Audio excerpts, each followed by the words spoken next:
Good evening or morning, whatever it is, MBA 510 students. This is the first of three videos on job order costing. This is basically manufacturing costing. Now, there are two types of manufacturing costing systems. The first type is job order costing. That's the type we're going to concentrate on, and that's the only type I'm going to hold you responsible for. And job order costing systems cost track costs by jobs. And by jobs, we mean big, unique, customized products. These could be cars, they could be airplanes, they could be parts of an electric plant, whatever, but they're big, unique, custom products. That's the first type of costing system, job order costing. Second type, which the chapter also talks about, is called process costing. And process costing costs products by process. And process costing usually is used, or is always used, for simple, repetitive products, like toothpaste. A lot of that stuff has been moved offshore, and a lot of American manufacturing is more complex. So we're going to concentrate on job order costing. There's going to be three videos. The first one introduces some concepts with respect to costs. The second one introduces how you account and present costs in internal reports, and the final one is actually a systems. Final video is going to be a cost example of a job cost system. Okay, so let's go ahead and get started with the first video here, and I'm going to actually start with PowerPoint here. Start with beginning. Okay, so this is job order costing, part one, types of costs. Okay, and period versus product costs. So we have to distinguish in job order costing and process costing, but especially job order costing, period versus product costs. Okay, period costs. What are period costs? These costs usually take place outside the factory, such as in the administrative headquarters. Okay, so picture a factory and a company with one factory and one administrative headquarters. Any costs taking place inside the factory going to be product costs. Any costs taking place outside the factory in the administrative headquarters are period costs. Okay, what's the next characteristic of period costs? They are not part of the cost of the product. Period costs are costs that have to do with administration, accounting, legal, that sort of thing. So they really don't go into the product. And selling and marketing are not product costs. They're period costs because they occur after the product has already been finished. So any costs that take place in the administrative headquarters and after the product is finished are period costs. Next characteristic, period costs are expensed as they incurred or over time. So if you incur wages, you expense them then. And if they happen to be period costs, or depreciation on the administrative building, well, those two are period costs. So any costs that take place, here's the three characteristics, then maybe a fourth one here, but any costs that take place outside the factory are period costs. They're not part of the cost of the product because they do not go into the product. And they're the type of costs that you actually sign Accounting 201. They're expensed as incurred, such as wages. You pay your accountants, you pay your lawyers.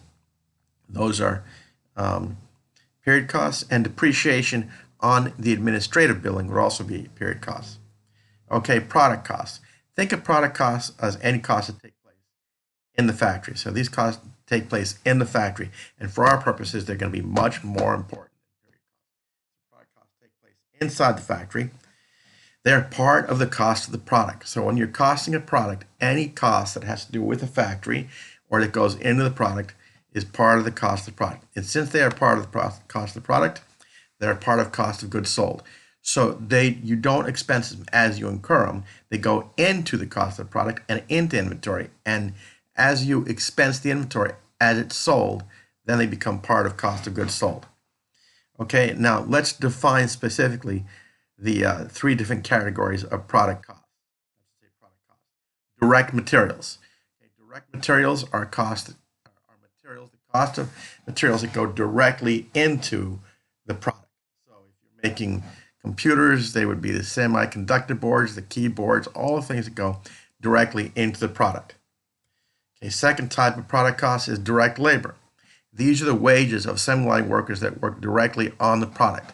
And it doesn't have to be an assembly line. They can actually be, if you go into modern factories, they're actually move the product from one specialty to another.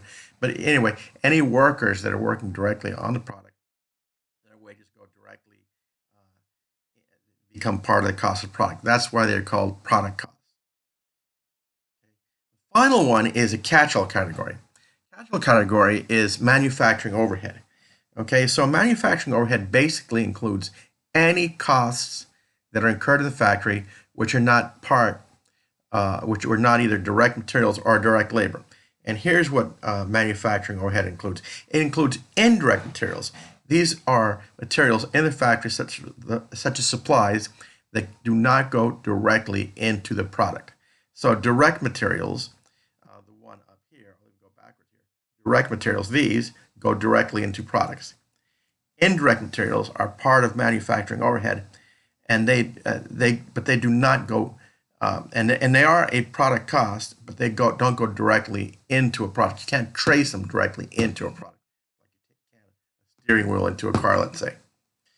Okay, you may have guessed the next type of manufacturing overhead is indirect labor. This is labor that occurs in the factory, and this could be security guards, people who clean the factory, that type of thing, that do not go into the product. You can't trace it directly into the product. So, in contrast to direct labor, where you can trace the workers' hours directly into the product because they work directly on the product, indirect labor is factory or people who work in the factory, and but their wages you can't really trace them into a product. So these might include people like security guards, people who clean the factory, even supervisors who oversee people who work on the product. Supervisors may be part of indirect labor, and you can't trace their wages or their salaries, I should say, into the product. And the final category, and this is probably the biggest one of manufacturing overhead, are all other factory costs. Okay, so besides indirect materials and indirect labor, all other costs that are incurred in the factory, these include utilities to run your factory, insurance on the factory, depreciation, rent on the factory, all those things. Any other costs that are in the factory or related to operating the factory, those are also manufacturing overhead. So just to summarize your three different types of product costs, and these all go into cost of goods sold, are direct materials that go into products, direct labor that are assembly line workers that work directly on the product, and manufacturing overhead, which includes indirect labor, which includes labor that can't be traced, or excuse me, indirect materials that can't be traced into one product. And these could be glue, or they could be boxes, shipping boxes where you have a lot of products going into them. And they're usually supplies, some of them may be supplies you can't trace the product, or supplies that the costs incur after the product is actually made. And then, but it's part of the cost of goods sold. And the second one is indirect labor, which is labor in the factory, which does not go into the product. So these are non-assembly line workers, security, cleaning people, even supervisors, and finally all other costs of the factory that are tied to the factory. Okay, now in manufacturing accounting, unlike what we had in financial accounting, there are three types of inventory in manufacturing, and think of these as an assembly line. The first type of inventory are raw materials. This is the inventory of direct and indirect materials that will be used in production during a period. Okay, so this is just the inventory of direct and indirect materials. They're going into the product. The direct materials go in directly into the product, whereas indirect materials don't go into the product directly, but they do go into manufacturing overhead, which then goes to the product. You'll see when we do the example. A work in process. Work in process is the inventory of partially completed goods on the assembly line at the end of the period. Okay, so if you have an assembly line and you stop it at the end of the period, any period, there's going to be a goods on that on that assembly line which are only partially finished. Work in process is the inventory of partially completed goods on the assembly line at the end of the period. So think of this as you have raw materials that are being put on the assembly line, then workers are working on the assembly line and completing the goods. But as if you stop the assembly line at the end of the period, you've got a bunch of goods on there that are only partially complete. That's called a work in process. And the final part of this is kind of logical. Finished goods inventory. This is the inventory of finished goods waiting to be sold. So once they're finished, they fall off the assembly line, they're put onto in a storeroom, and they're waiting to be finished. Okay, so those are the characteristics. Those are the two types of costs that we've got to distinguish between period and product costs. We've also got to distinguish between the three types of inventory. Okay, now let's go ahead. I'm going to go ahead and go to an Excel worksheet which I will be building. And what I've got here is a series of costs, and I've got some inventory here. And then I've got a statement here, some types of statements. Okay, so what I'm going to do is I'm going to go ahead and just summarize the data for this company in this video, and in the next video I'm going to go ahead and put the two statements together. And one is for internal reporting, the other one is an income statement. So things are going to look a little bit like Accounting 201, but some of the overall concept, the overall framework is the same, but some of the small concepts are going to change a little bit. Okay, so here's what I'm going to do. I'm going to go ahead and I'm going to, just in this video, I'm going to go ahead and classify each of these types of costs. Okay, so sales revenue is sales revenue. That's, we don't have to worry about it. Administrative expenses. Okay, and here's going to be the classifications that I'm going to do here. The classification I'm going to put together here. I'm just going to ask you period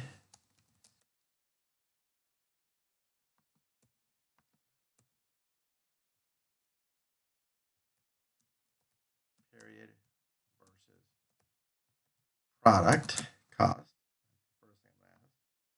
Is one of these costs here, period versus product cost. And what type? If it's a product cost, what type is it? Okay, product, I'm going to say type.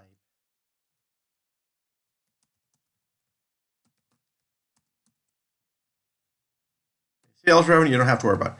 Administrative expenses, all administrative expenses are period costs because they do not take place in the factory. By definition, administrative expenses take place in the administrative headquarters. So we don't have to worry about whether or not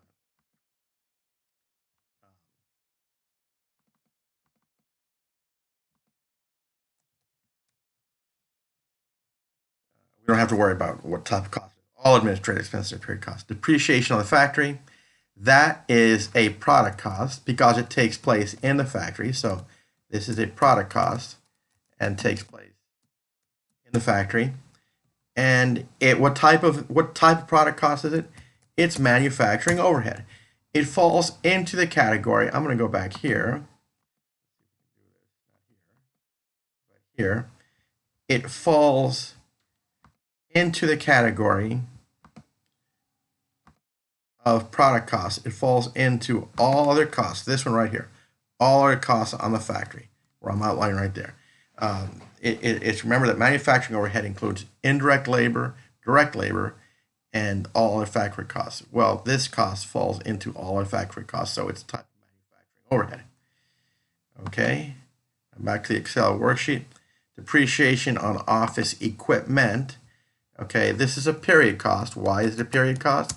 Because it takes place outside the factory. Remember that period costs take place outside the factory and are not a part of the cost of the product. Product costs take place inside the factory and are part of the cost of the product. Okay, next one, supplies factory. Absolutely, this is a product cost because supplies, different types of supplies are, it says the word factory. If it says the word factory, basically it's a product cost. And this is manufacturing overhead. And this would be manufacturing overhead. And this would be indirect materials. Okay, next one is maintenance on the factory. Get my spelling there. Maintenance on the factory. Okay, maintenance on the factory would be a product cost.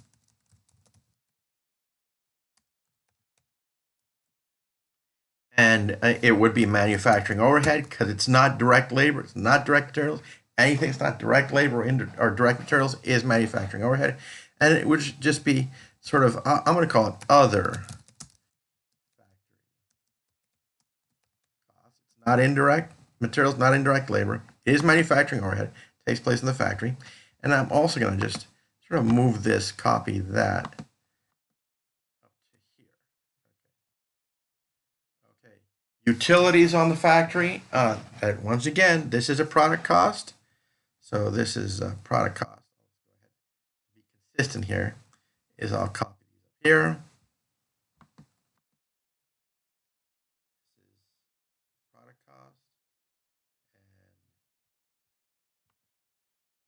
product cost. I'm just being consistent here. And this is the period cost.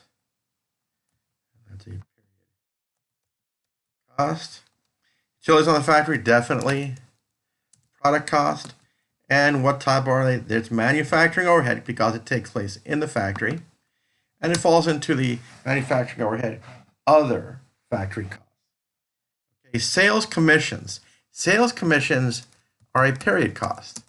And why? You may say, well, you're selling a product.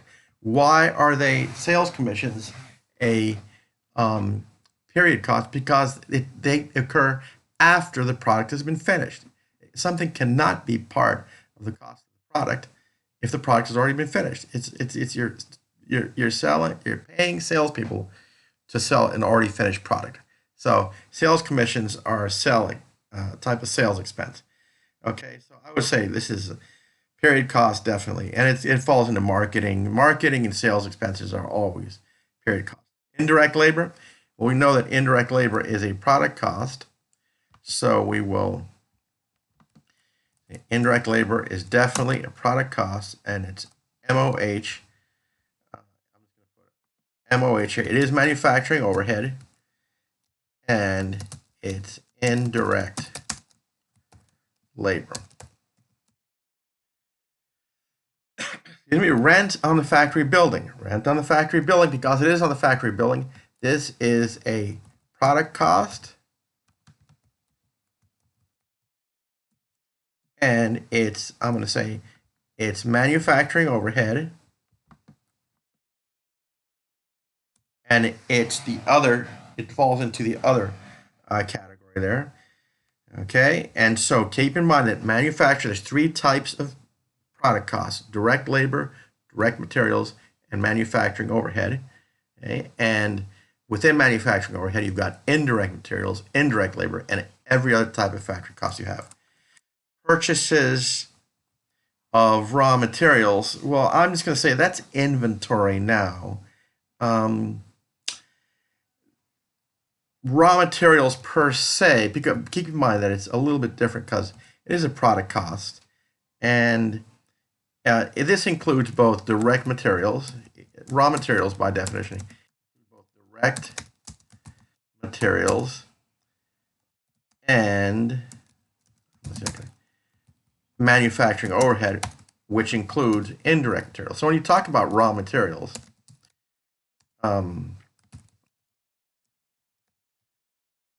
you're talking about both direct materials, which is its own category of product cost, and indirect materials, which are part of manufacturing overhead.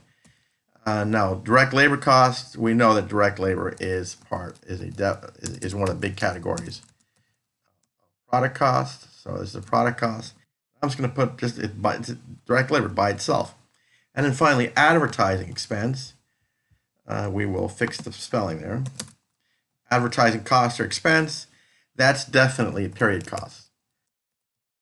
So selling and administrative expenses are always period costs. Okay, so I'm going to stop there, but I'm just going to review this very quickly, especially these last two slides here. The last two slides is you have two types of costs. You have period versus product costs, and I'll even go from the beginning here. You have period versus product costs. Period costs take place outside the factory. They're not part of the cost of the product. They're expensed as incurred or over time, like depreciation. Product costs, these take place inside the factory. They're part of the cost of the product. Part of the cost of goods sold is what we're saying.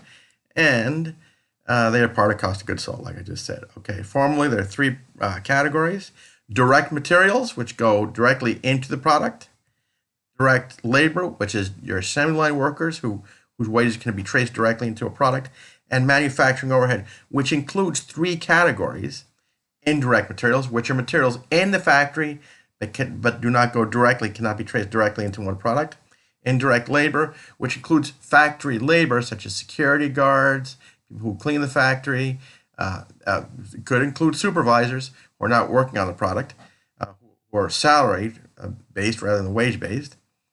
And then finally, all other factory costs. So in examples, there'll be any cost with the word factory after, including utilities, insurance, depreciation, rent, etc. And finally, there's three types of inventories in the manufacturing process.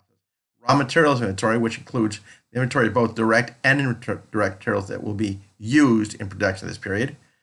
Next one is work in process. So as the raw materials are placed on the assembly line, work in process. This is the assembly line basically, which stops at the end of the period, and it's the inventory of non-finished goods at the end of the period.